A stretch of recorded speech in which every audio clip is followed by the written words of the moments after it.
Cheerio, bruv. Cheerio, bruv. It's your boy MongoSlade. I'm wiped out. I can tell you that much. But I'm here. I'm here. We're gonna. There's not much to discuss really today. Um, it certainly feels like it should have been watch along night, but I'm burnt out, bro. I can't sit up all night. So, I decided to talk about the idea of London WrestleMania because there were some people who were not happy with this. There were some people who liked it, but there were some who didn't like it, and it ought to be interesting. Ought to be interesting. So Sadiq Khan, the mayor of London, wants to bid on some major sporting events, bring in major sporting events to London if he wins a third term as mayor. Now, of course, WrestleMania got all the attention, but he also wants to bring the Super Bowl and the Olympics to London. It might be more realistic to get WrestleMania than the Super Bowl. It might be more realistic to get the Olympics than the Super Bowl. But this is an interesting subject for me. I don't know about you guys. I found it to be interesting. So the Standard, a UK newspaper, it reads thusly: the American wrestling event WrestleMania could be held in London under Sadiq Khan's plans to bring more big sporting events to the capital. He has also pledged to campaign for the return of the NBA basketball games to, quote, fully cement London's reputation as the undisputed sports capital of the world, and has a, quote, longer term ambition to bring the Super Bowl to London for the first event outside of the US. WrestleMania, which often attracts celebrity fans, is in its 40th year, but never has there been held in the UK. Its stars include Cody Rhodes, Damian Priest, and Becky Lynch.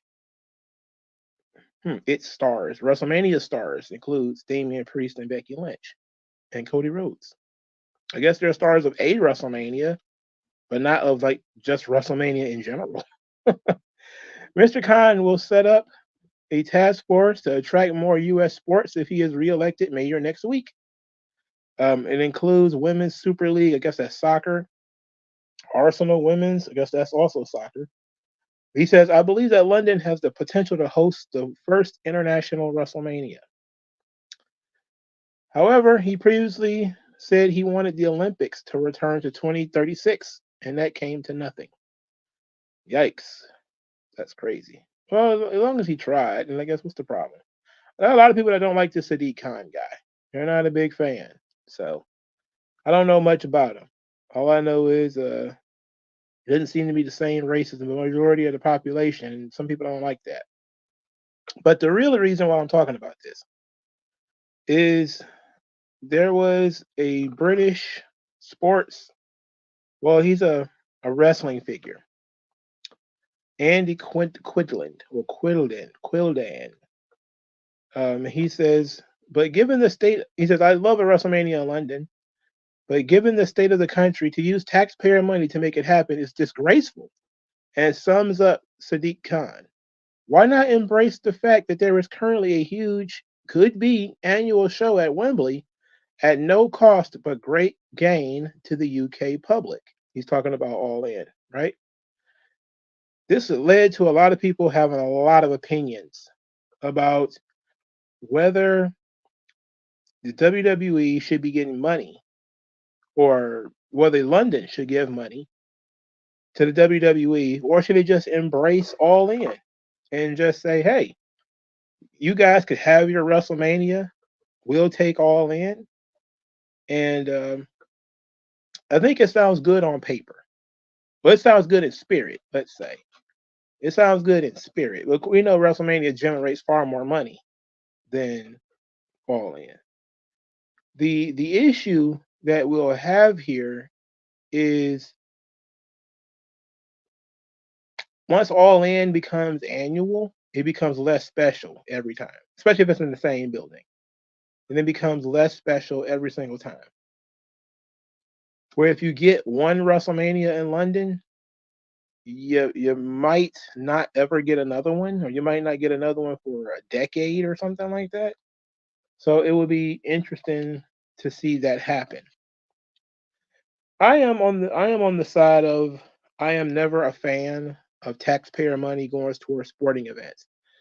I know that people are get very excited about their stadiums, their football teams, their soccer, all these sorts of things. I get it. That's just something y'all gonna have to, not like me about. I do not like taxpayer money going towards sporting events. You know, I just don't like it. To me, it's not necessarily a really good way to use taxpayer money, and it really only benefits a very very small number of people. Yes, WrestleMania would generate tons of cash. It absolutely would, but um, at what cost? You know, at what cost? That would be my question. But I think that the idea that he chose to say we should just embrace all in, I think that is I think that one was kind of like wishful thinking. That was kind of silly. But I do agree that we shouldn't spend taxpayer money on wrestling events or soccer events or football events or anything of that sort. WG Phil, how you doing, man? WrestleMania drew 125 million in Philly. Well, that's probably a. They probably ended up doing more than that.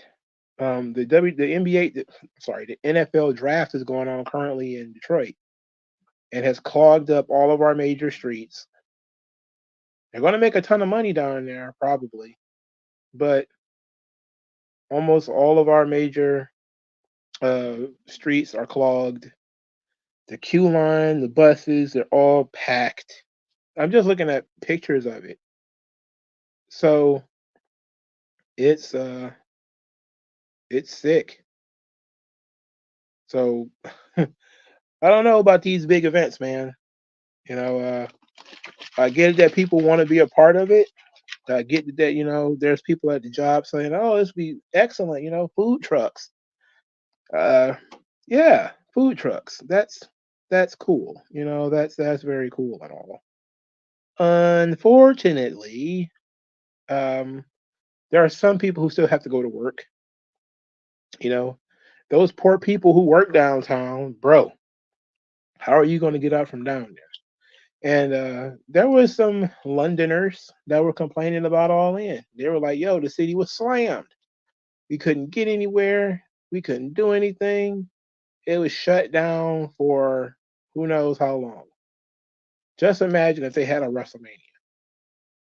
You probably would. The damn London would be packed for a week. I think you would have a similar situation that you would have with, like, when people was talking about Freaknik. You know, you would have businesses closing because there'd be so many people in the streets. You know, it, you want the business because you want the tourism. The hotels would do great. The restaurants would probably do amazing. But then there's some businesses that would definitely suffer because these large sporting events come in and clog up the streets and block off their normal customers. And there's no guarantee that the new people who come in, the tourists who come in, are going to be customers. You know, so there's things to consider. Uh, this is a it's an interesting urban policy question. I typically trip over the idea. I remember when I was in my master's program, they those people just you're just supposed to tell them what they want to hear. You know, but I didn't. I always had to think about things. He used to always talk about these public policy questions about taking taxpayer money and using taxpayer money on parks or whatever. I will always say at the most you should do a public private partnership. It shouldn't just be taxpayer money. And then the teachers would be say, "Oh no, you can't do that." Could you imagine people not having access to a park. And I'm like, maybe that's good. I don't know. like, maybe it's good that not everybody has access to something. You need to have, you need to be able to, there needs to be some crowd control sometimes. And there needs to be people who care sometimes. Because if you have things that are wide open, and sometimes big events bring these large amounts of people, it's impossible to clean up after all those people, because they don't tend to clean up after themselves usually. Again, I go to big events, UmaCon, different comic book conventions. They are never big enough to shut down the city, never. But you still end up with a massive cleanup effort afterwards. And I've seen people do it. I've seen those people, they look so stressed out. People in the restaurants burnt out because various people coming in there with gigantic Sailor Moon heads or men and women's costumes and, you know, just all sorts of weird stuff occurring. Wrestling events, same thing. SummerSlam, it was impossible to get in that joint, impossible to get out, you know? And that was just SummerSlam. For something like WrestleMania, for it to be as big as it is, for it to come to London, to shut down the city for a week, because that's pretty much what they do. They shut down the city for pretty much a week.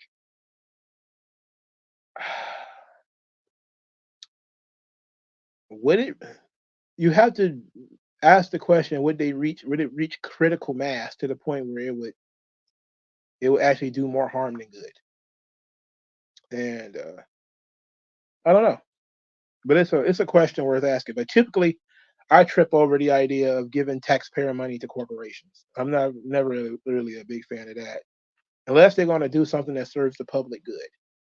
Now, they will argue that it is the public good because it's going to bring in tourism, and those tourists are going to go to the local shops, they're going to go to the local pubs, they're going to go to the local restaurants, they're going to go to the local parks, they're going to buy merchandise, they're going to spend all kinds of money. That's the plan anyway. But as we talked about when it comes to Freaknik, what is the unseen damage that can be done in doing so? Stone Mexican guy he got a little ahead of me because I was going to get there too. It would be worth doing just to see Tony Khan freak out. You know, he's running around here talking about how they sold the most tickets to any wrestling event ever in recorded history, and for that to get snapped by WrestleMania, and for it to clog up London for a week, as they do WWE World and Hall of Fame probably. They'll probably do SmackDown there because they're starting to do that stuff now. It's like, sheesh, bro. They'll probably do Raw or SmackDown in London. I mean, sheesh, clogging up Wembley for 2 days. Oh man, that'd be that'd be something, bro. That'd be something. But yeah, Tony Khan's freak out would probably be worth it if we're being honest. But when you talk about big policy issues like this, you do have to think about the effect on the local economy. And people always talk about the positives of how much money it could bring in. You don't know how much damage it's going to cost either. How much to your public safety. Um, are you going to have enough police to secure the event? Are you going to have enough trains and buses to get people to and from the event? Um, is Uber and Lyft, things that work appropriately in these areas? Because as we see with Minnesota, they're about to host WrestleMania. They decimated Uber and Lyft, and there was questions about whether there's going to be a WrestleMania in Minnesota because of what they've done to ride sharing. You know, because I just googled it as I'm talking, and It says Uber and Lyft have said they will end service in the city of Minneapolis on May the 1st over an ordinance giving drivers a pay raise in the city. So there was a lot of talk about WrestleMania going to Minneapolis. But when you do something like this, which is an artificial pay raise, and it's artificial because it's by government fiat, not by, a natural occurrence in the market, then you affect your large scale businesses. So for Minneapolis, I would imagine the Vikings, for instance, Vikings games. People want to go to the game. They might want to drink at the game, so they might want to take Uber and Lyft to the game. But if you just increased the cost of their outing by artificially jacking up the price of Uber and Lyft, and I don't know enough about Minnesota, but you could probably have some kind of sin tax, which means an tax on undesirable goods like cigarettes and alcohol.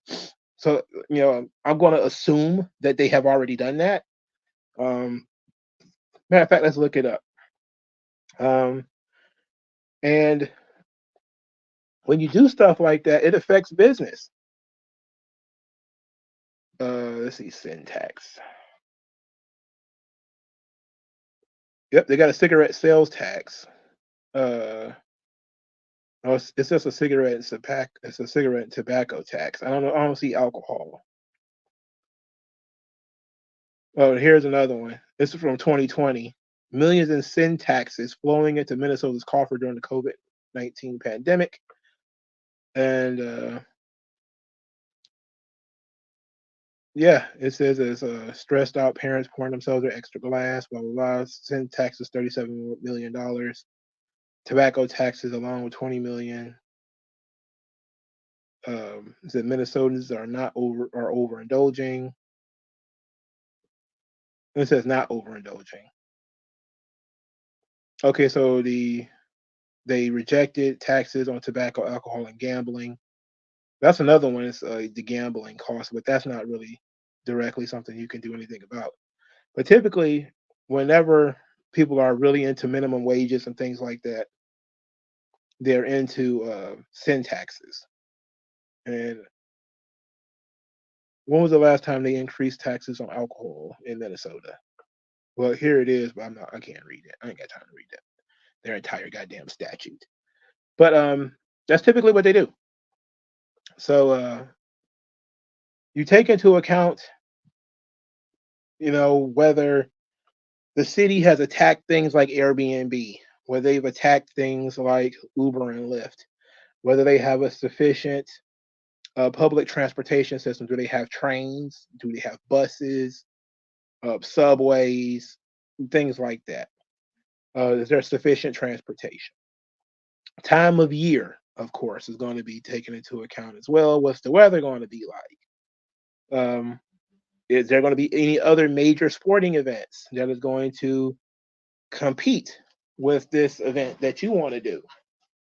So these are a lot of things that need to be considered, and I really think they should probably pull WrestleMania from Minneapolis over this stupid shit that they've done with Uber. Like, it's so stupid. It's completely unnecessary. It's an unforced error. It's an unforced error.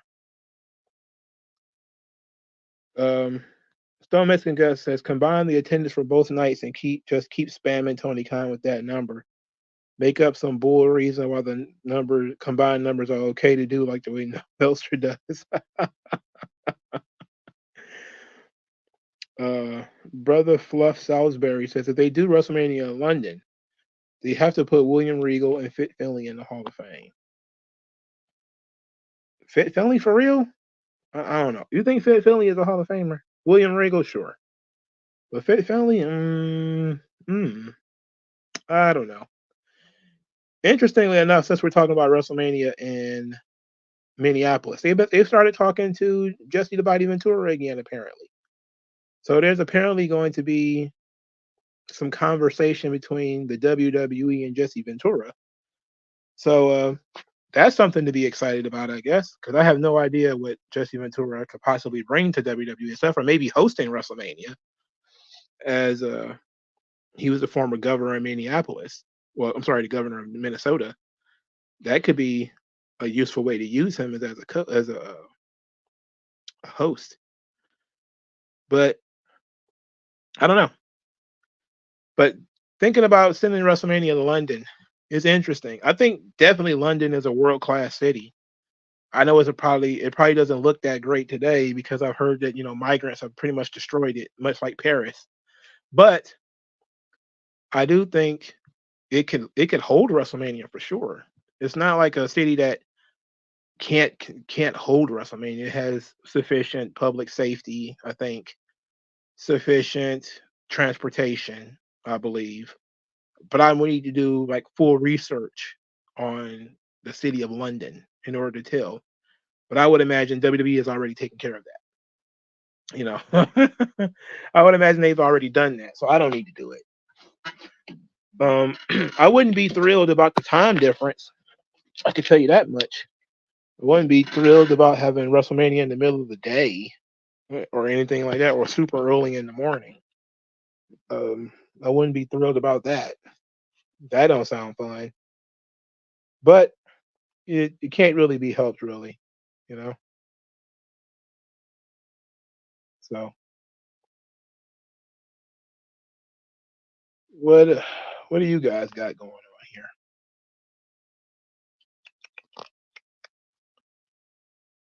here? Watch out for the stabby stabby. Yeah, there's always going to be that issue too. When you have large numbers of people, you're going to have crime. You're going to have crime issues, robberies, thefts, a lot of theft.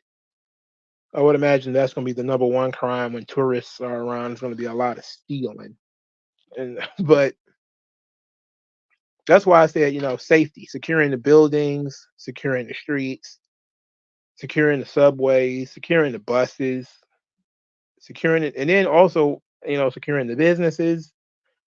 You know, oh my goodness, and Europe is a place that is so interconnected that you're talking about people from all over Europe, and it could end up being really huge, but it could also end up being an absolute disaster. I wonder if anybody has ever done like a full research project on the pros and cons of you know WrestleMania or big sporting events in the cities. I would love to read a book like that because that's kind of my area of expertise. Maybe I should be a guy to do it. Maybe I should pick a city, Philadelphia, WrestleMania 40, and I should just pull how much money they made, but then also look at whether the crime went up that weekend. Um, how much? I mean, did the local shops benefit? Did they have to close? Were the streets safe? Did the buses run on time? Did everything run on time? So that would be something that I would be interested in seeing somebody do the leg work of researching, and that could be a very interesting wrestling book. Not just tickets sold and this is the revenue it brought to the city, but did it shut down a hotel? Did a mom and pop store have to close for the weekend because their regular customers couldn't get there? Was it so busy that they spent more money than they made on staffing? Those are the kinds of questions I am concerned with. Because when you're talking about giving taxpayer money to these big sporting events, these are the kind of things you should be talking about. You know, Chuck Les says the Buck World Order Dynamite got 683,000 viewers. That is very unfortunate. What are they blaming it on? Because that's bad. That's real bad. It sounds like something that did somebody drop a bomb on something? Was there like a bombing in Yemen or something like that? Was like a world war going on? Why did the rating tank like that? 'Cause they did 800,000 or something last week, and now it's even worse.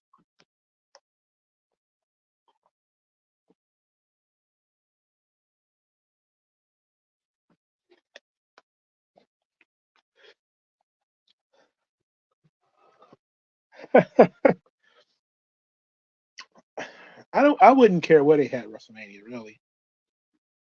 I just like the time being convenient. You can go get some food and chill. I want WrestleMania like 2 o'clock in the afternoon. I mean, then again, uh, if the show's gonna be 4 hours, 2 o'clock in the afternoon might be great. You know, get to watch WrestleMania, then go get you some cookies.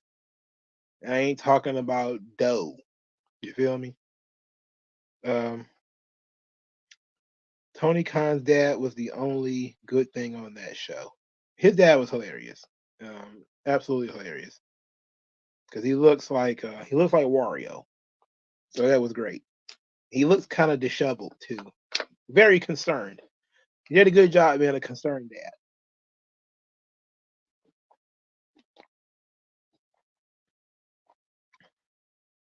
A pop for Shad Khan.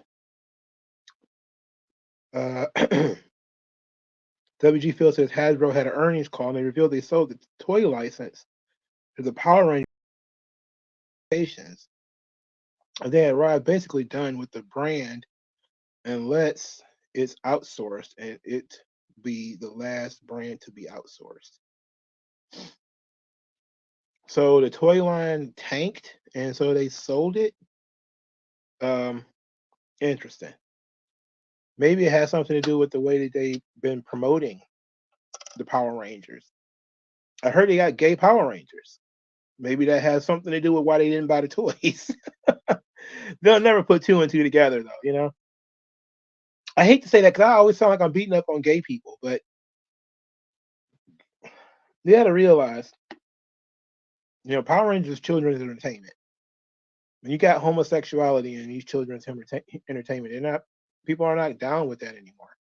And plus, a lot of toys and stuff like that tends to be for collectors, and that's just kind of the industry. Matter of fact, I'm going to a toy thing Saturday. I've decided to go. I'm going to go to a it's like a comic book and toy show or something like that. I may go buy some old wrestling action figures. Try to find me some magazines, maybe a comic book or two. I've been saving up too, so I'm not going to spend money frivolously.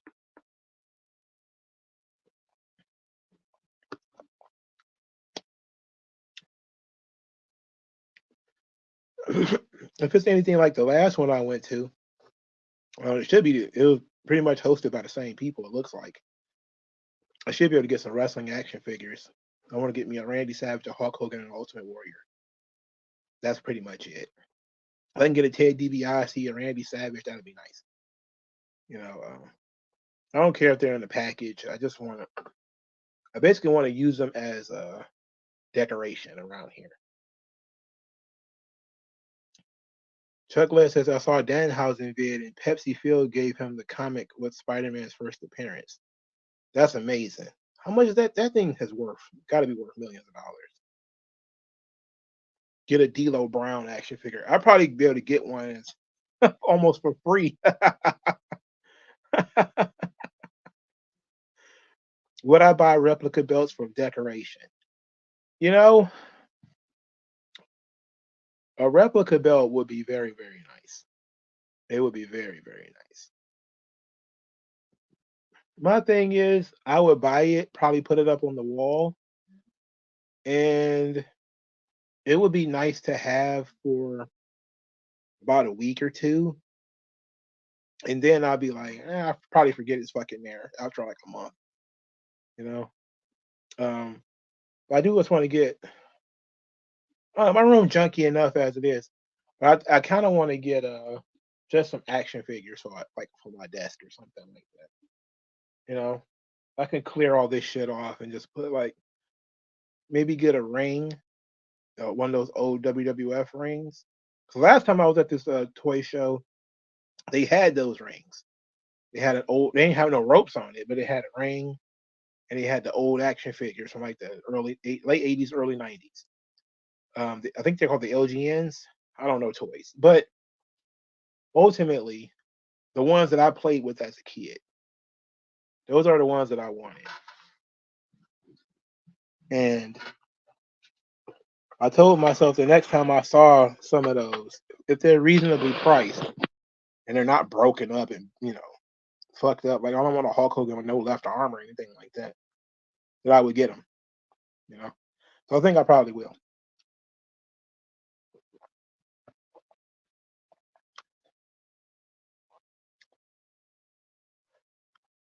T and Pyro has a bunch of WWE pop hits. Like the bobblehead joints.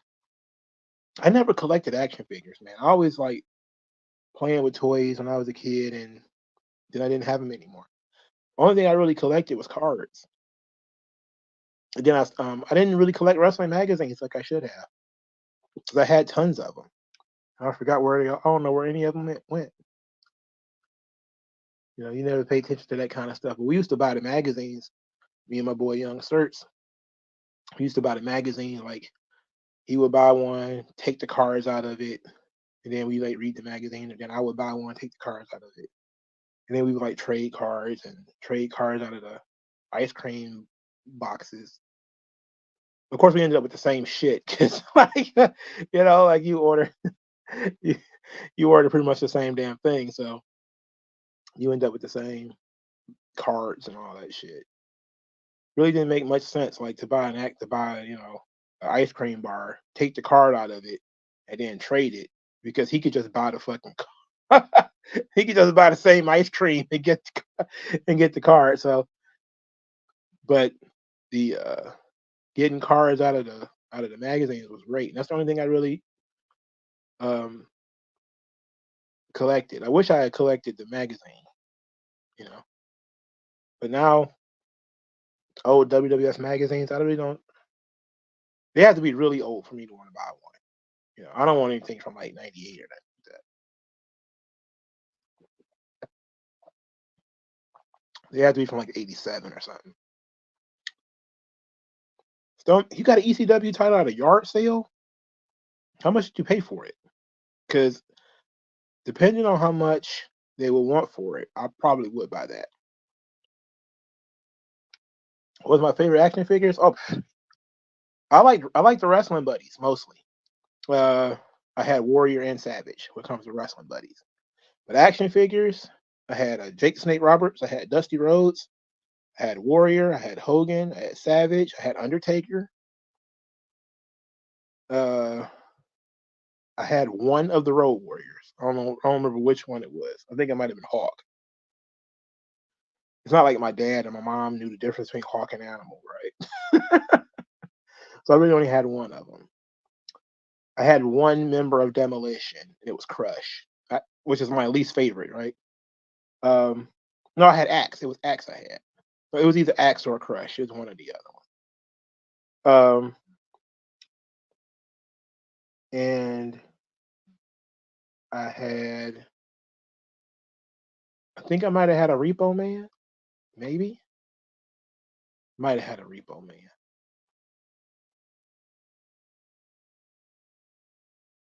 When you buy one of those belts, you gotta wear it every day. When I started buying lucha masks, I struggle every day to not wear one to work.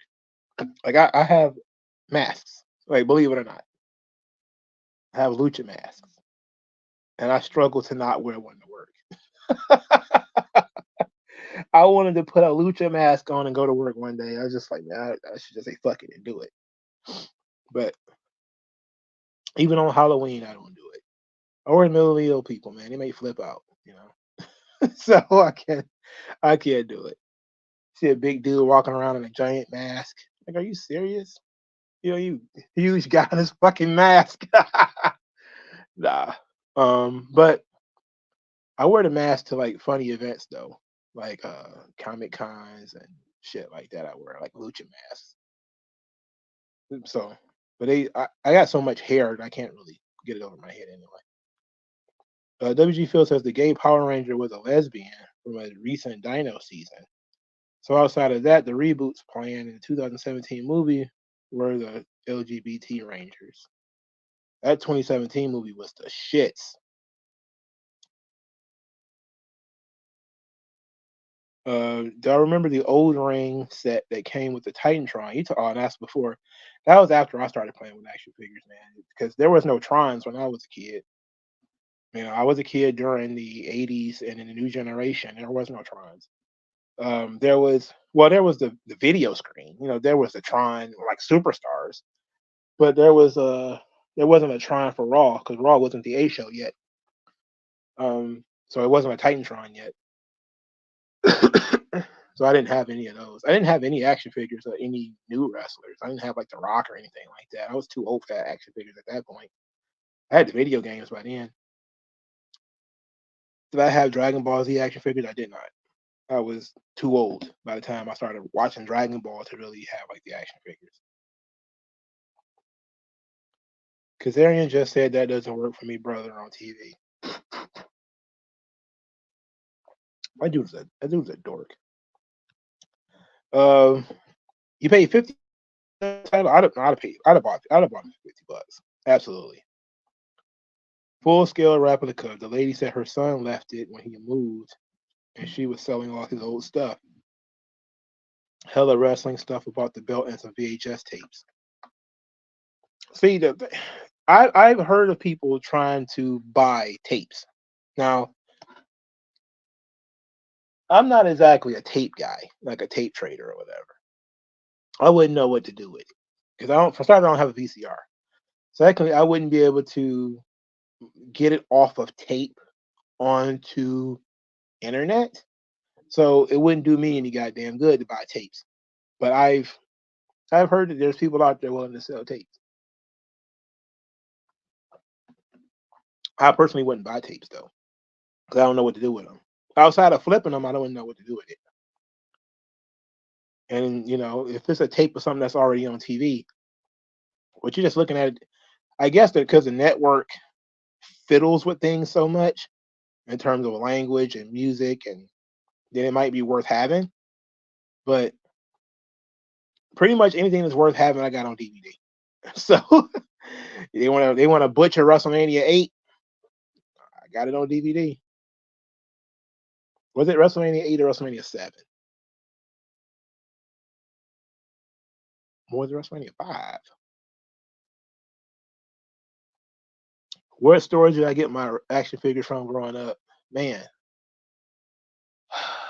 I don't remember. It might have been a KB. It might have been a Toys R Us. In fact, I probably only been in Toys R Us like 4 times when I was a kid, man. Toys R Us was like upscale for people like me. So I was mostly I bought most of the video games I had from KB Toys. I almost never went into Toys R Us. I'm telling you, Toys R Us was basically like Disneyland when you were a kid. That's how fucking awesome Toys R Us was. It was basically Disneyland, bro. And my mama never wanted us to step foot in that joint. Because we never had any money. We never went into Toys R Us. My uncle took me into Toys R Us probably once. And I went in that joint. I just tried to get lost. But I think I probably got something, but it wasn't much. I was in KB all the time. My dad used to take us to KB Toys because he's always like going to the mall. I don't know what was wrong with my old man. I think because he had like a movie thing. He liked going to the movies, and the movies was connected to the mall, and so we'd always go to the mall when we go to the movies. And that was his thing. That's how we ended up in KB so much. But we almost never went to Toys R Us. I was very jealous of my cousins who always went to Toys R Us. I love Demolition Stain. It rules. Stone Mexican guy was wearing a lucha mask during COVID. I got a Patriot mask. I got old Shockers mask. I got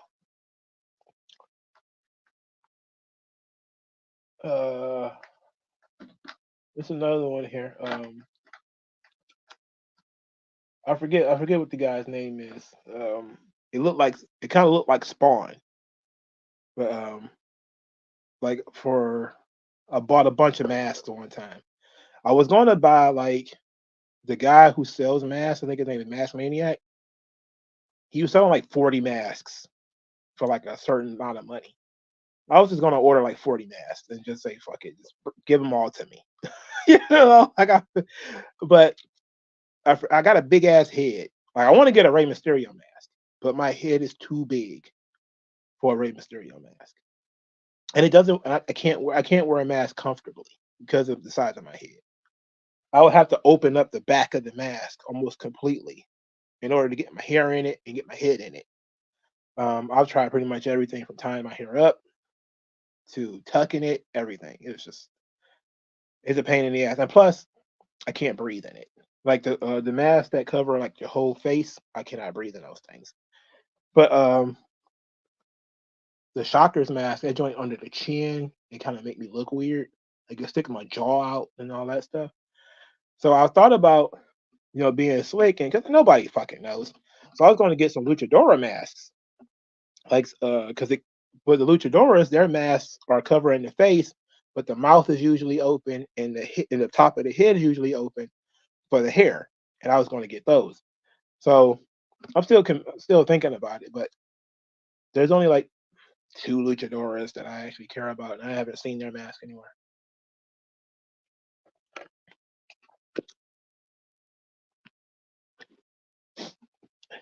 He said the stuff you mentioned is the early '90s. Yeah, man. Uh, my homeboy got like a youngsters. He got a Teenage Mutant Ninja Turtles arcade machine in his house.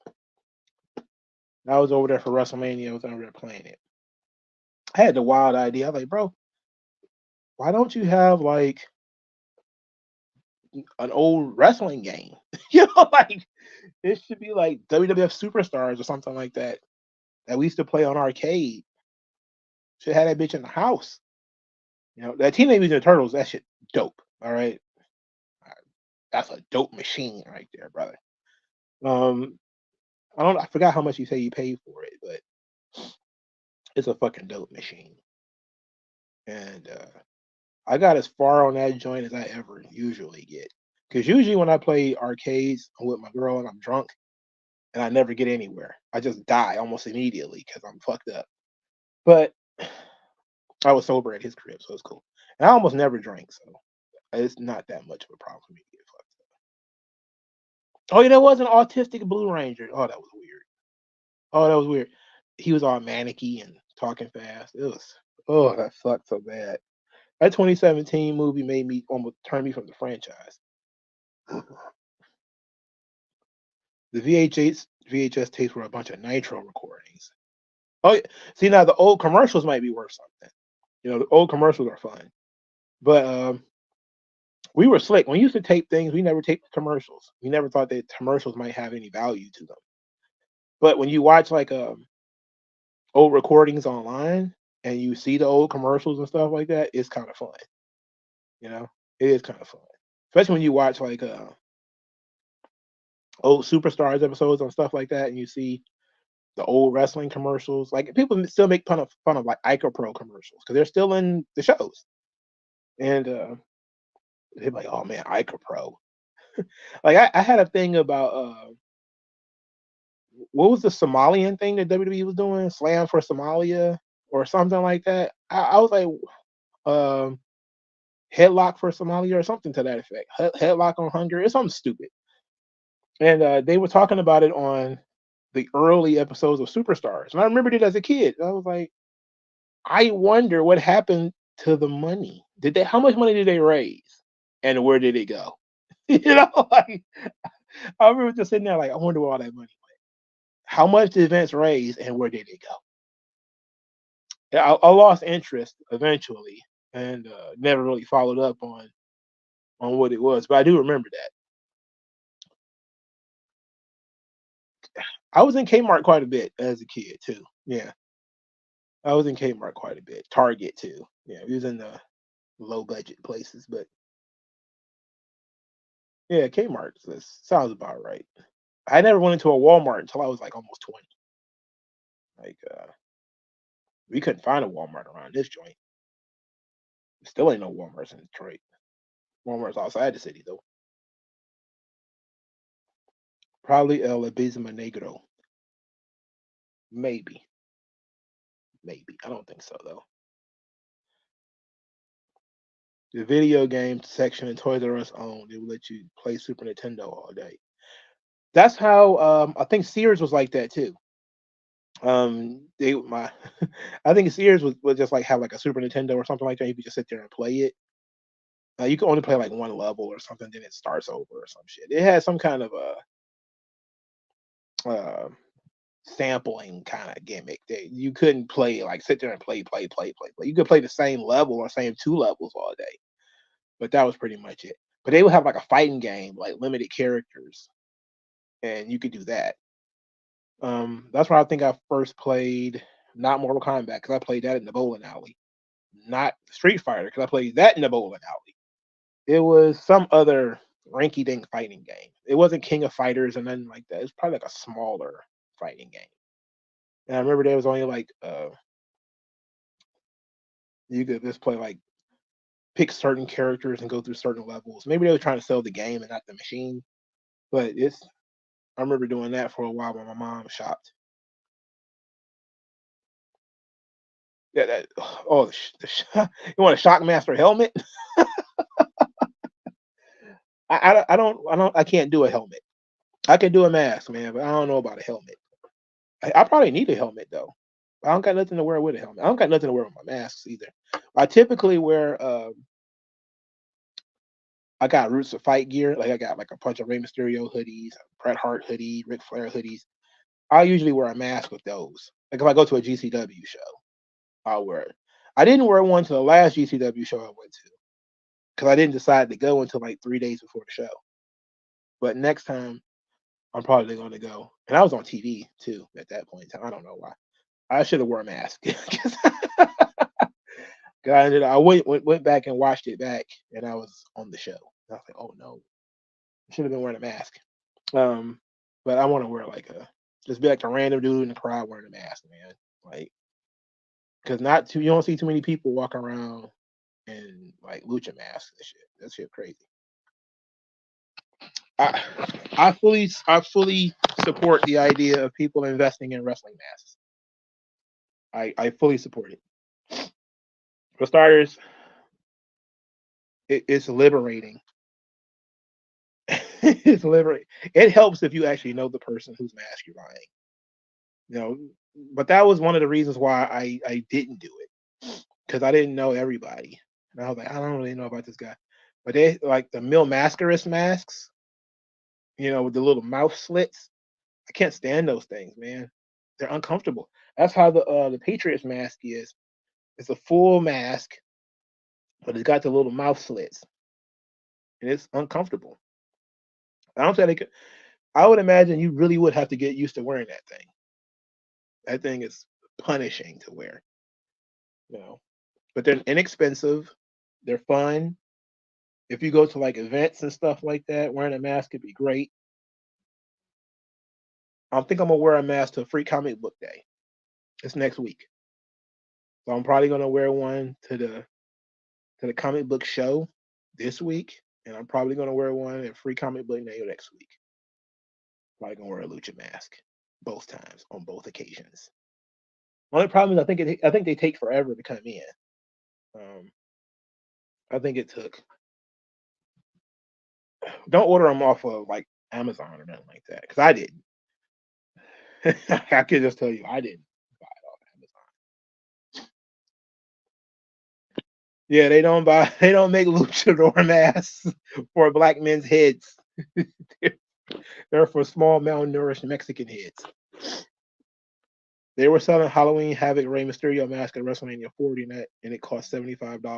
A signed Cody belt cost $200. A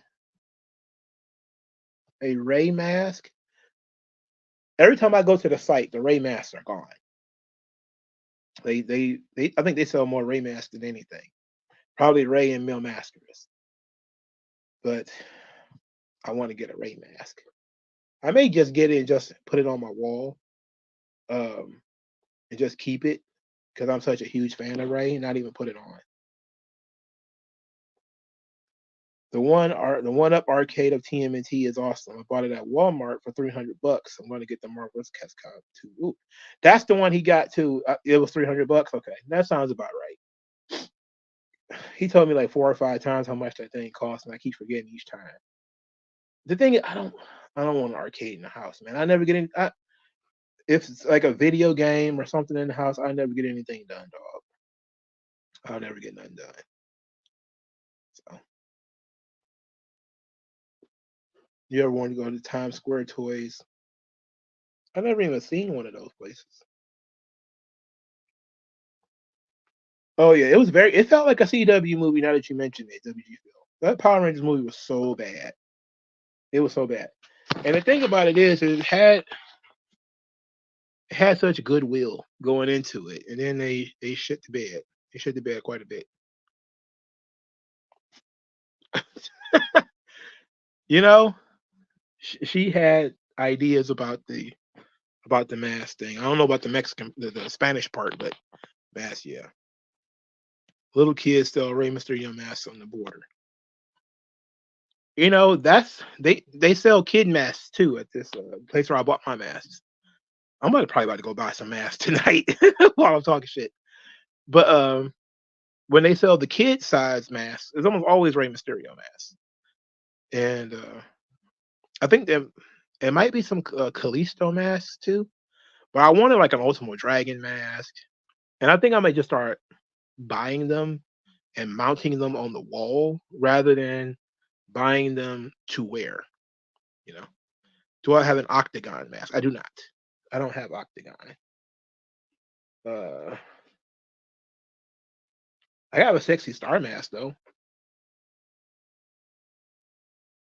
I bought it for my baby.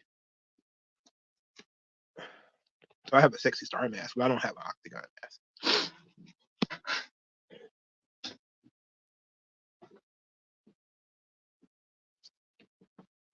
It's hot in this joint, man. It's hot. I'm certainly going to go when Octagon masks were really popular in the 90s. Oh yeah, I'm pretty sure he was popular in the 90s. He's an old guy now. I mean, not the oldest of the old guys, but he's an old guy now. Yeah, for sure. Shocker is old now.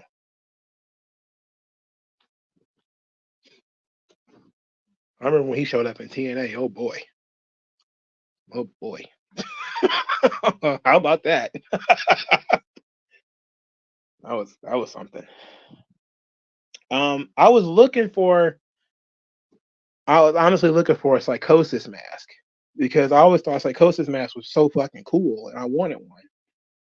I can never find one anywhere that looks somewhat authentic, like you could actually wear it. Um, I would get a La Parka mask too. The only problem with La Parka mask is that if people don't know who La Parka is, they're just gonna think of it as a generic skeleton mask. They have to know. You got to know the ledge, do the knowledge on some of this stuff.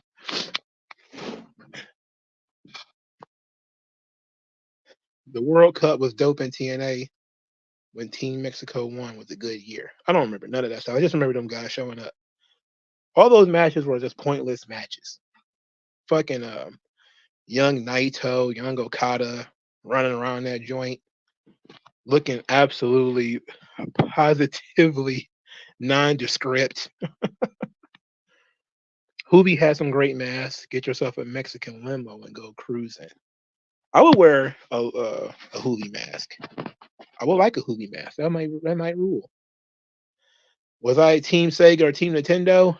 Team Nintendo. I didn't have a Genesis until right before I upgraded to a PlayStation.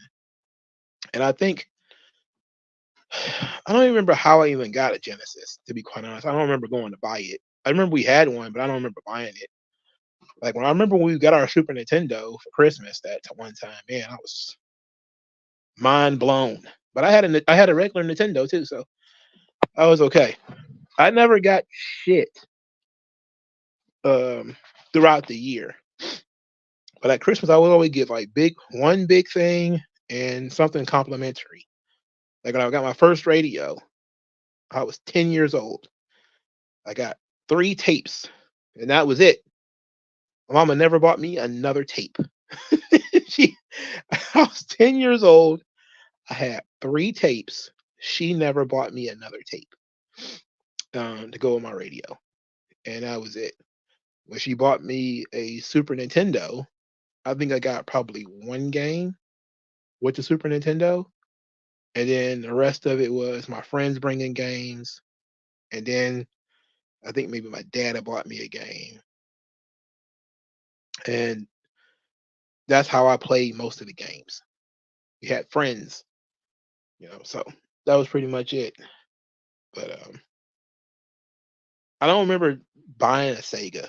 I remember us having it, and I remember playing that gym game.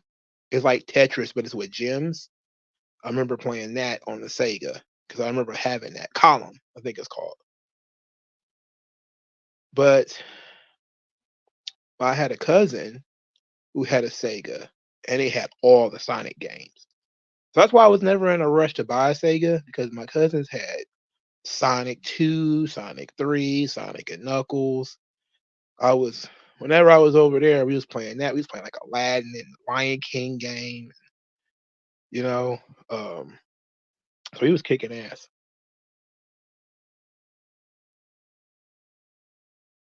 Have I seen Conan's old mask? Yes, I've seen him in it. I haven't seen like one for sale, but I've seen Conan's mask before. Yeah, I watched his a couple of matches he had with Jake Roberts in Mexico. Jake was fucked up during that time, boy. Jake was fucked up. Um, yeah, that's how it was. You borrow one, you lend one.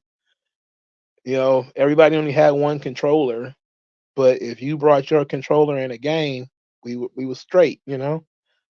Um, there was 3 of us, and there was still only one controller. Like we, we never had a second controller. I think we didn't get a second controller till we got a PlayStation. Then we were all old enough to play the video game, so at that point we had to get a second controller. But then we would do slick shit like I'm significantly older than my little brother. I'm 5 years older than he is. 6 years older than my baby brother. I wanted to have my own memory card. Like that was the whole thing that I just had to be different. So we started getting PlayStations. I didn't want to share a memory card with these guys because I'm like, you dudes are fucking stupid. I need my own memory card. It didn't quite work out. We learned the value of saving in different places. But I remember that being a big argument about how, because they would always try to they would do the stupid shit where they would save over your game, and that almost started a fight every single time. You would save over your game. I'd be pissed every time. Um, but thankfully, with my friends, they had their own memory cards, and we had our own memory cards, so we could play like PlayStation, like Final Fantasy and stuff like that. And hand-me-down games was not a problem. I would get a game like how I played Final Fantasy VII is my friend bought it, he played it, and then he would give me the disc right after he gets done with it. And then I would play disc 1 while he playing disc 2. And then when I get done with disc 1, I give it to somebody else. And then next thing you know, we all 3 have beat the game. But it just took some time, but we eventually all 3 of us got through it. So it was great. Mario RPG was the same thing. You buy the game that you thought was interesting, he buy the game you thought was interesting, and you trade it. Then hopefully you play games so much, like outside games like basketball, football, whatever, and you see each other so much that you want to worry about the guy disappearing with your game. Then WrestleMania 2000 disappeared, and I ain't seen that Negro since. But it's okay. It's been 24 years, 25 years. It's all right. Do you think the Booker in Mexico with pay Jake the Snake was dope? Probably. You have a WWF shirt with the Somalia thing? Holy hell. What is it called? What is it called? Cause I'm trying to remember what was the the campaign called, and I wonder where the money went, but I don't know how do I look that up. WrestleMania, the arcade game, in your house. We played those games too. My mama didn't know that those were not like wrestling games. They were basically like Mortal Kombat in wrestling form. So when she got those games, she didn't know what they were. Hell, I didn't know what they were, and I didn't care. Those games were fun as fuck. Playing in your house with my buddies, that shit ruled. I didn't even care that it wasn't a real fighting game. I didn't care that Shawn Michaels threw literal sucker punches. I didn't even get it at the time. I was just like, why is his hand doing that? Like tombstones as weapons, I got it. It was so on the nose, I understood it. But Shawn Michaels throwing a lollipop punch, I didn't get that one at all until I got a little bit older. And I was like, wait a minute, is that a sucker punch? Oh, what the fuck? But I like doing the finishers and stuff. I hate that they stopped making those games. I know they probably made one recently. I think like Battleground or something like that was like that. But those games were kind of fun. You listen to a lot of people now. Oh, they were trying to rip off Mortal Kombat. Like they were leaning into something fun. It was fun. I didn't give a shit if they were ripping it off. Have I tried All Stars on Xbox 360 and PS3? It's a fun game, kind of a throwback to the SNES WrestleMania games. I have not. Uh, I did not buy any wrestling games when I bought my Xbox 360. I did not have any wrestling games. The last wrestling game I actually purchased, maybe it was a Nintendo 64. Might have been WrestleMania 2000. Oh, that shit disappeared on me. I'm starting to get feelings about that right now. I ain't seen that nigga since, so it don't matter. X-Men versus Street Fighter, yes, that was fun. X-Men versus Capcom, that was fun. I love those games. I love playing them in the bowling alleys. When my friends got one for the crib, I love playing those in. I love the X-Men versus Street Fighter joints.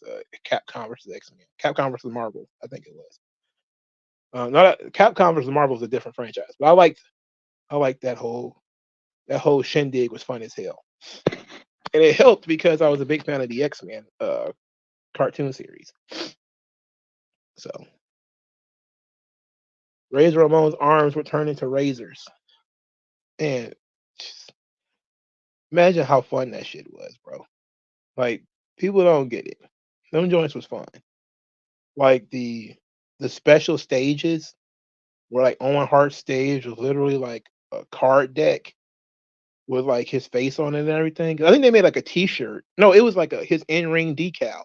Remember, like they used to do the in-ring decals in the New Generation era, and Owens he was the King of Hearts, and it was hearts on both sides. So it was sweet. It looked like a card, like a playing card. It was dope. Like I love the in-ring shit. That's why I didn't hate the alternate reality joints that they was doing before Triple H came in and said they're not going to do them anymore, because I liked the decals in the ring during the New Generation era. Like the hearts for Brett, they used to go all the way around the ring, or the bubbles for Shawn Michaels and all that kind of stuff. It was dope. You know, it was fun. It made each character feel individual. The Titantrons and all that kind of. It made all the characters feel individual. The music, it all felt. We used to be a proper country. It used to be a proper country. Drill claw. He used to spam the drill claw, bro. I hate that shit so much. Uh, drill claw spam man was the shit, and he was kind of short because he's supposed to be. So it would give you a little bit of an advantage. But like Wolverine, man, this is taking me back. Like the Uber driver, same thing. She was talking about the neighborhood that I live in, and how much better it was. And I was telling her, like, I grew up in this neighborhood, it wasn't so bad. I can't tell you when it turned to shit, but it's really bad now. And I used to stay on this block, like right around the corner was not a grocery store, not a lie. It's like what they used to call a bodega in New York. It's a little shop, and they would have arcades in there, and I would go in there with my cousins and play Street Fighter. And we used to sneak out if like the store was closed, and we'd like climb out the window, go to his friend's house and play Street Fighter, like Street Fighter 3 Turbo, climbing in and out of the windows. You know, it was it was crazy. His mama couldn't cook for shit. I hate going over there. His mama couldn't cook for a fucking. She couldn't boil water, literally. Like, my God, I never ate so many fucking hot dogs in my life, dog. I fucking hated going to my auntie's house. I hated it. I hated it so much, bro. Uh, but used to always we got to play video games, and then I also that's when I first was introduced to WCW through my cousins, my older cousins, because they watched the WWF, but they were more into WCW, and that's when I first learned what a figure four leg lock was, and it wasn't fun. It wasn't fun. I learned what it was, and it was not good. Um, how did he survive? Well, he's in prison, so I should tell you something. maybe he needed some more nutrition and not eat like hot dogs 10 times a day. I don't know. Microwave some of them, put some of them in a skillet on the stove. Like it was not good, man. It sucked at that crib, dog. And he's been in prison since he was 23, 24. And he older than me. He got to be like 41, 42 now. I mean, so him and his brother, they both knuckleheads anyway. So they both in prison. So it is what it is. But they taught me the joys of figure four leg locks and, just chilling in headlocks, because that's kind of how it was the entire time I was over there. I was just like in a permanent headlock all day. Prince Ali says he's bored as crap. So use a fictional character to build a roster. The Powerpuff Girls are a women's faction. And trust me, they way better booked than Damage Control. Damage Control sucks ass. Xbox 360 was peak. I liked the machine. I liked the Xbox 360. It kept dying on me. The Xbox 360 that I have, it won't open now. That's why I stopped playing it. Like, I had a couple of them that did the red ring of death. I think 2 of them did that. I bought a third one, and then I couldn't get the bitch to open. So like, you would hit the button and it wouldn't slide open, and it went on long enough that I broke my video game habit, and so I just never went back to playing video games. Yeah, figure four hurts like a motherfucker. It's not fun. It's not fun to be in. That and the camel clutch are probably the worst moves I've ever been put in, ever. I hated being in the camel clutch. That shit sucked. It sucked so bad, man. That shit sucked bad. He says Stone Mythic says my white homie never had food either. He would come by and eat at my place. My mom hates white people. But she loved him because he would help with the dishes and the yard work. Well, he sounded like he was one of the good ones. Yeah, so that's one of the good ones. My auntie was a drug addict, so she basically she let them dudes be feral pretty much, and you see what happened to them. But they weren't terrible kids. They were just knuckleheads, man. And nobody was there to tell them right from wrong, and they fell in with the wrong crowd, and they ended up escalating. I mean, it's like they were typical bullies, and then it just kind of nobody stopped them when they were bullying. And then, like, when I was a bully, I kind of grew out of it. It was just kind of like it wasn't fun anymore. And plus, I got beat up a couple of times. I got beat up like 3 times. Not by people I was bullying, but by like their older brothers or something like that. And I kind of like grew out of it. Like, you have that frustration. You get into a bunch of fights. You win some, you lose some, and then you just kind of grow out of fighting. Like, these dudes just never got out of a certain mind state, where they just thought this shit was perpetual and would last forever. And if at any point in time they felt challenged, they had homies. And I was never like all my friends liked pro wrestling and video games and stuff like that. We were not about joining no gangs. It might have sold a little weed, might have did a little shoplifting, but only one of my homies ever had a gun. I shouldn't say that because a couple of my homies had guns, but in terms of robberies, only one did that. And he got shot in the elbow. He survived. He went to jail though. But other than that, it was okay. He tried to rob somebody with a BB gun. He was stupid, and he got shot. He got shot. It was in Dearborn. He tried to rob an Arab with a BB gun. He ended up getting shot in the elbow. He ended up doing 2 years for armed robbery, and he survived. But it was a couple years out of his life, and he was just like he was able to fuck up forever at that point. Because how do you get shot in the elbow? How does that happen? How does that happen? So that was weird. That was a weird time. But he was the only one that was dumb enough to actually try like an armed robbery that I knew. Everybody else I knew who had guns had them for self-defense. There was guns in the house. Like the dude who's playing Madden with the gun on his lap. That was because he was in the dope house. And, we was hanging around in Hamtramck. Can't trust them Arabs. We don't know what they're about to do. So he just had a shotgun on his lap. And I'm like, okay, can you point that thing towards the wall at least? Just turn turn it this way, like you don't need to have it like on your lap pointing in my direction. Because I don't want you to get too frustrated, He playing Madden too, so you know how that is. Madden and spades, that's 2 games you don't want to play with an armed man, and I ended up doing it twice. So like more than once actually. More than twice. I ended up being there for like 6 hours or something like that. So it was stupid. But every time I know somebody who had a gun, it was for self-defense. And with the exception of that idiot who tried to rob somebody with a BB gun. But my cousins didn't have that. They just didn't have the internal discipline, the constitution. And I would imagine them growing up with a junkie mama didn't help. And that was stupid. Oh, people getting shot over Madden? I believe it. We used to have, when I used to be in Job Corps, they used to do Madden tournaments. And people used to get beat up over them games all the time.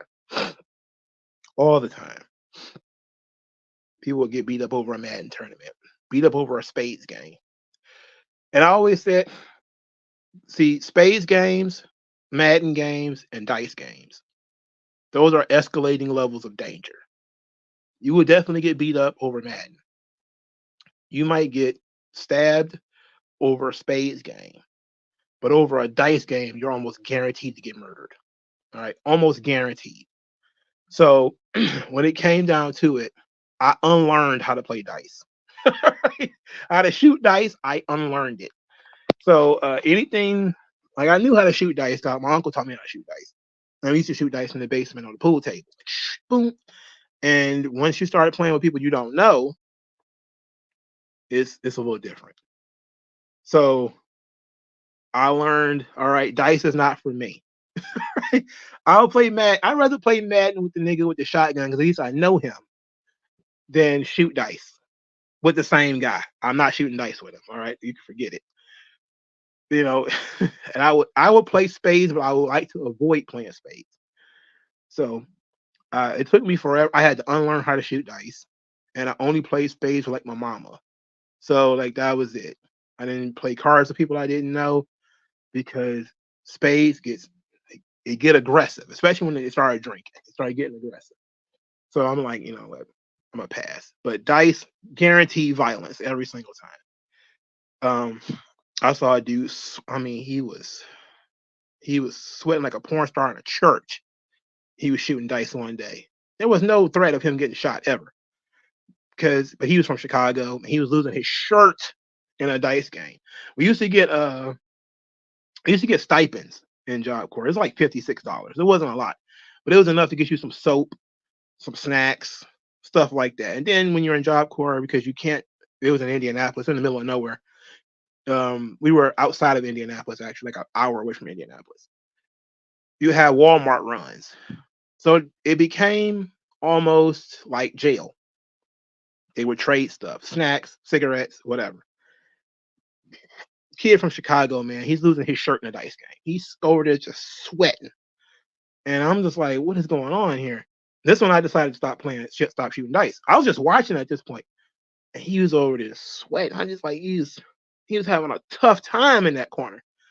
And I'm like, I wonder how much he in for. Like, I didn't want to get into his business or anything like that. But I was like, he from Chicago. Hey, them Naptown dudes, they used to always say you got to go through the bus station to get home and all that. I ain't worried about that.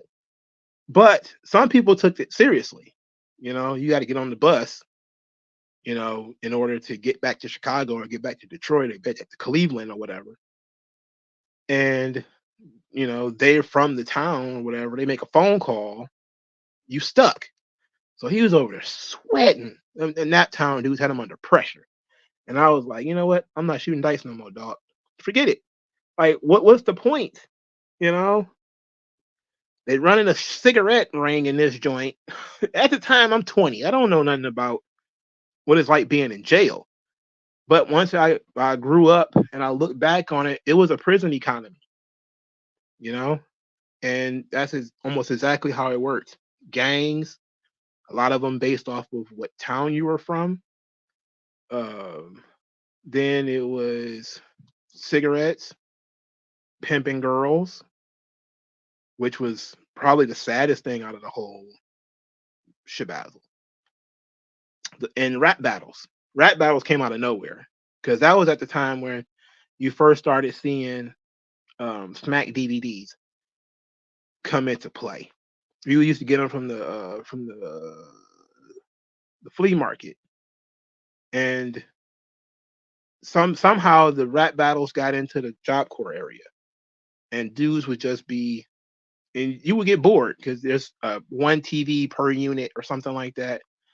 So you would go outside, you just be out there, maybe shooting dice over here, smoking cigarettes over there, somebody plugging some girl behind a trailer over here. Some people would actually go to try go to like computer lab. That's where I would go. I'll go to the computer lab all the time. Once I stopped shooting dice, I'll go to the computer lab. You know, but there was a gym. You can go there. I spent some time there. Did card games, stuff like that, social shit. When the rap battles and stuff started, it wasn't as many fights, but it started fights for sure. There were not nearly as many fights as shooting dice or playing cards. That was almost guaranteed to be a fight. You end up fighting because you're losing for no other reason. Stone Mexican got into a fight in middle school over Pokemon cards. Ish got real when someone tried to take your holographic Charizard. I remember a kid. It was a weird time, man. I had some Pokemon cards. This is when I stopped fucking with Pokemon. I liked the games, like the Game Boy and the 64 and all that stuff. I liked the Pokemon. So I had a couple of cards. Kid I barely knew, didn't really know him. He came over. He had some cards. I don't remember where I know him from. He might have been a friend of my brother's or something. We was trading Pokemon cards, and he just did. I went in the house for something. He was looking through my cards for something to trade, and I went in the house. You know, rookie mistake. I come back. He snatched my card and ran. All of my other cards spread out all over the porch. He snatched what he wanted and ran. He took off running. I seen him running around the block. So of course I fucking chased him. I chased this boy for like 4 blocks. He ran to a house, ran in the house, ran through the back of the house. As soon as I come running up to the house, I get stopped by like his uncles and shit. They're like, you know, what the fuck is going on? Why are you chasing my nephew? Blah, blah, blah, blah. I'm like, that nigga done stole my blah, blah. I don't remember what it was. It don't even matter. And so they go and they get him. And they bring him out. He's all sad, like, blah, blah, blah, blah. And then he tears the fucking card in half. Like he fucking ripped it and was like, "Fuck it, take it." I wanted to kill that nigga twice for that. I wanted to hurt that dude so goddamn bad. And they apologized to me, the uncles or whatever. They were like, "Oh man, I'm sorry about that. You could take some of his stuff, blah blah blah blah blah." I'm like, man, I just don't ever want to see that dude again. And he never came around again. It was crazy. But I was gonna put a hurting on that dude for certain. I don't even remember what it was. It wasn't even about the card really. It was the fact that he was stealing. I was gonna beat his ass for stealing. You know, it's crazy. That's why I'm like, I can't do this Pokemon shit no more, man. Like, it's too serious. When I gotta chase a dude like 4-5 blocks because he just stole my cards. As far as I know, he only stole one because he ripped one card and that was it. He could have stole a whole deck if he wanted to. I was like, it was stupid. It was real stupid. But it doesn't take. I was always blessed to be able to learn from bad experiences. Like seeing people get put under pressure for dice games. I didn't want to play dice anymore. Seeing somebody almost get the ass beat over a Pokemon card made me not want to do the Pokemon thing anymore. Like, you got to learn how to control the parts of things you could control. And when things are out of your control or when they start getting dangerous, you got to learn how to peel back a little bit.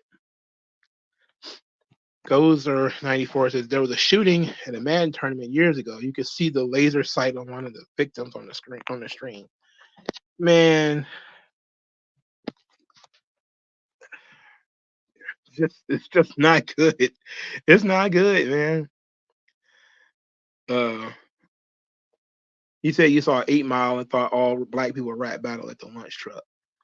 But it got to that point though. Like, I know you're joking, but it got to that point a little bit. It got to the point where rap battles became so ubiquitous that people were really like rap anywhere.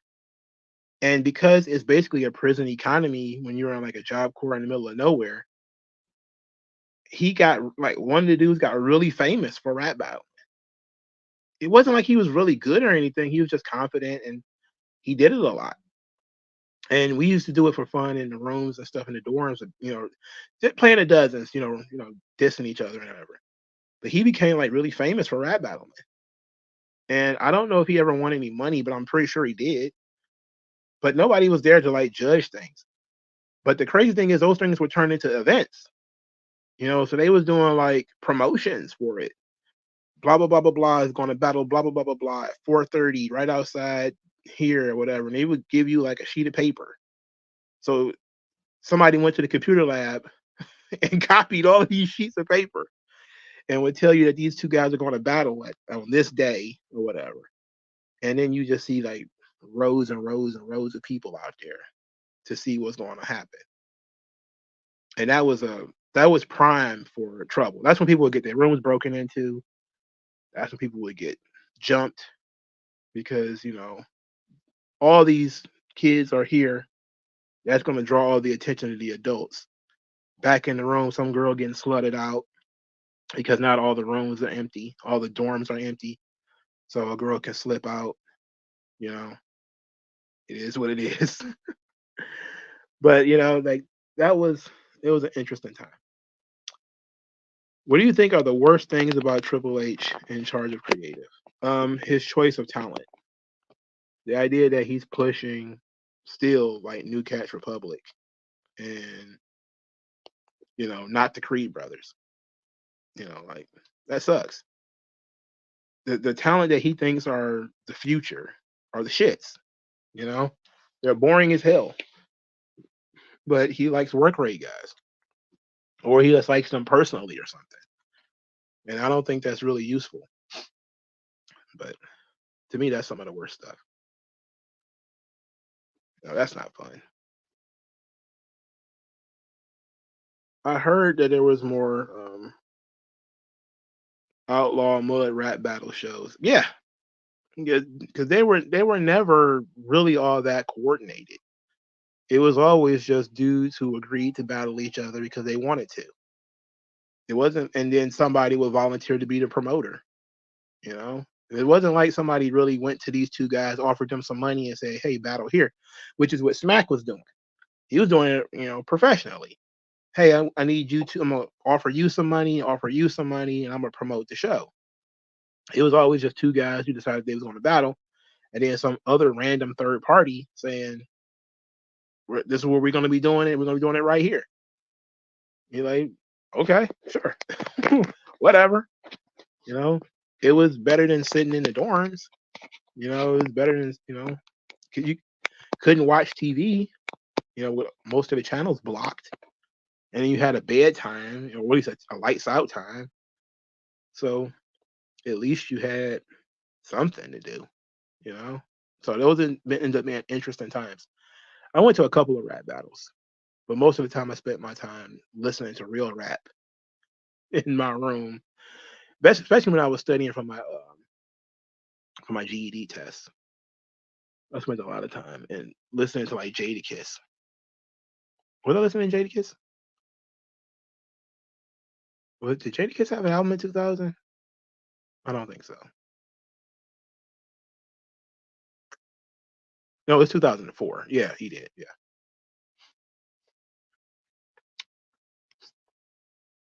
If no compete clauses are now illegal, Vince should start up a new wrestling promotion. Although I doubt he could get any funding. Well, he's a billionaire. He doesn't need funding. He would need connections and TV networks.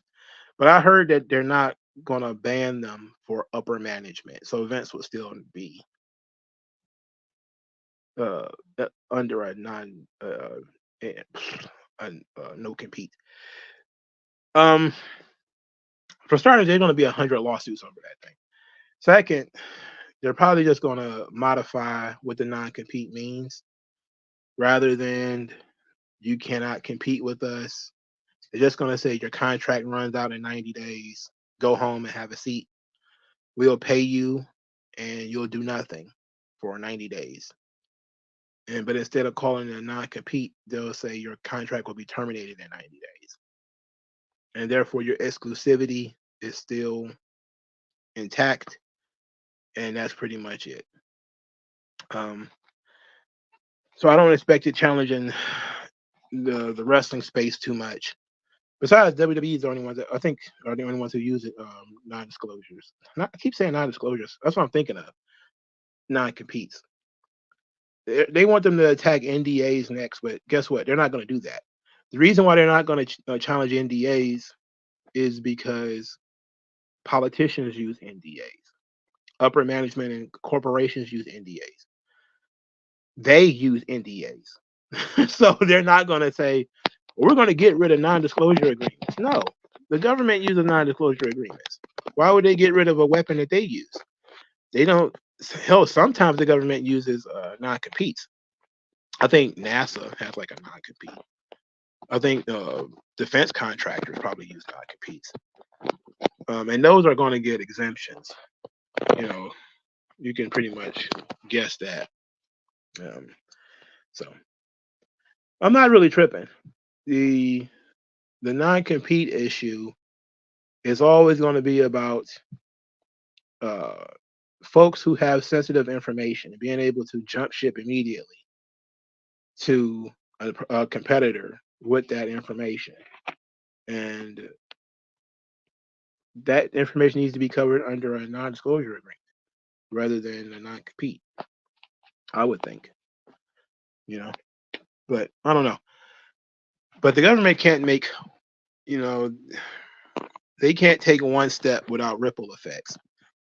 So there's going to be a bunch of effects that's going to come out of this, and people aren't going to like it, and they're going to complain. You may see fewer people getting jobs because fewer people can be trusted. But they're not going to tackle the non-disclosure agreements. Like if that was to happen, you'll probably see the FTC and all of them get taken down by that point. I don't think they'll survive a world without non-disclosure agreements. They already don't cover criminality, so that's the best you can do right there. Is say, I have to disclose, or I'm not in violation of my non-disclosure if a crime was committed. So there that goes. That should be enough right there. But I actually support non-disclosure agreements. I don't support. I mean, I'm on the fence about no non-competes. Um, I see the point why you would want to ban them, even though I don't think the government should have the authority to ban them. It should be up to the employer and the employee whether the employee wants to sign a non-compete. Um, because there might be something into with the employee for it. You know, like in WWE, they continue to pay them. You know, in some places they might continue your health insurance or something like that for 90 days, even though you lost your job. As long as you, don't go to a competing organization, they'll continue you know, um, your insurance. But then you have situations where I think with like the Crowder situation where the guy was under like a 2-year non-compete. Like that's fucking ridiculous. 2 years? At least I think it was 2 years. And he needed permission to like go work in a different field. It's like, come on, man. That might be one of those times where you say like, yeah, you probably should not have signed that contract, bro. That was dumb. That was big time dumb. But generally speaking, non-compete that allows the company to um, prepare for the loss of an important person in their company. To change some policies, maybe they need to change some passwords or whatever. I understand. You know, So generally speaking, I understand it.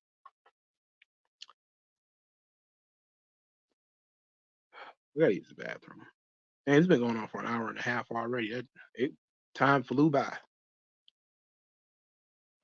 Time flew by. All right, y'all. Whew. I'm hot, and I use the bathroom. Thank everybody for stopping by. Appreciate it. I'll talk to you guys later. Peace out.